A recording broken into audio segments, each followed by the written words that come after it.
Hello and welcome back to our channel. So today in this video we will be discussing about how to log in Qandle HR. So without wasting much of our time, let's get straight into the video. So first of all, to get logged in into your account, all you need to do is simply tap open a web browser of your preference and type in the URL www.hrconnect.qandle.com.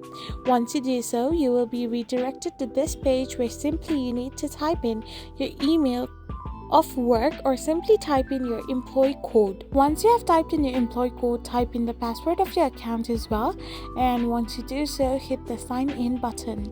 After you do this, you will get logged in into your account. However, if you have forgotten your password, tap on forgot password option to reset the password of your account and get your login access back. I hope you found this video helpful, so don't forget to hit that subscribe button and do give us a thumbs up. We will be back again with these informative videos. Thank you for watching.